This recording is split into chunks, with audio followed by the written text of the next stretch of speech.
So another crack between Elon Musk of Doge and Donald Trump, who just days ago, when he gave him his goodbye, said very nice things about him. But now Elon Musk posted something on X extremely critical of the president's mega bill. And Caroline Leavitt, the White House press secretary, was just asked about it at the White House press briefing. Take a listen. How mad do you think President Trump is going to be when he finds out that Elon Musk said, "I'm sorry, but I just can't stand it anymore. This massive, outrageous, pork-filled congressional spending bill is a disgusting abomination. Shame on those who voted for it. You know you did wrong. You know it."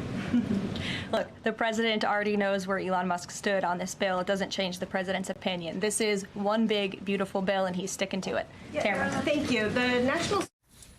Let's bring back NBC's Vaughn Hilliard. So it's either one big, beautiful bill or it's a disgusting abomination. Maybe Donald Trump doesn't care that Elon Musk says that. What do you make of this?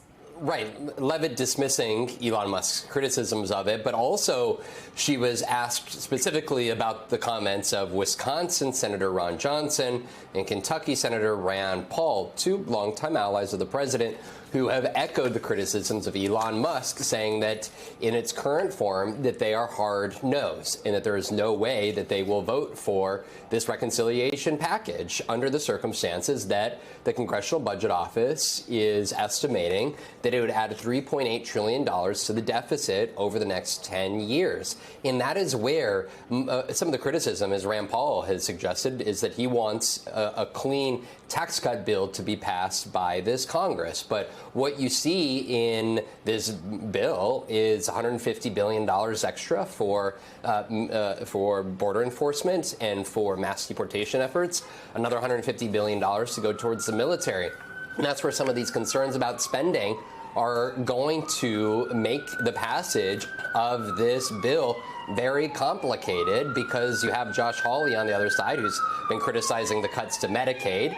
And of course, you have Lisa Murkowski, who has several different issues with it. And they can only afford, if every Democrat votes against it, as is anticipated, they can only afford to lose 3 Republican senators. And right now, it's people like Ron Johnson, who you got to go back to 2020, and he was delivering alternative slate of electors. This is somebody who has been a close ally to the president, who is suggesting that he could seek to try to kill this. Because if the Senate does make some of these changes... I'm going to interrupt you for just a second, because Elon Musk has followed up. So I want to read this to you, Vaughn. He says it will massively increase the already gigantic budget deficit to $2.5 trillion, exclamation point, exclamation point, exclamation point, something Donald Trump likes, and burden American citizens with crushingly unsustainable debt. I mean, this is beyond what he said before. When you say things like a disgusting abomination, shame on those who voted for it, you know you did wrong, and a crushingly unsustainable debt, is it possible it gives opening to some Republicans who felt uncomfortable to revisit what they might have thought supporting it? I think absolutely. And we were having a conversation a few minutes ago about the midterm elections. There's still plenty of time for Republicans to go and try to primary other Republican members of the House or of the Senate. And Elon Musk put over $250 million towards the last election.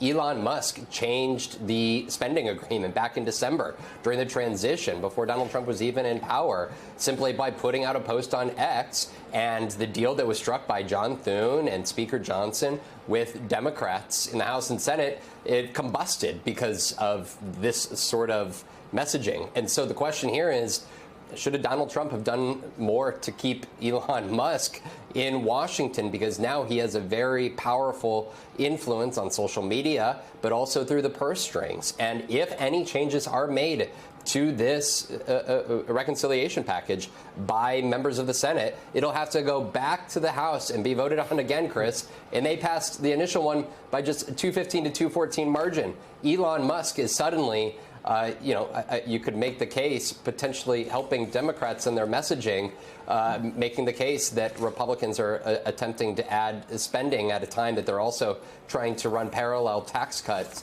that simply add to the deficit in the long run.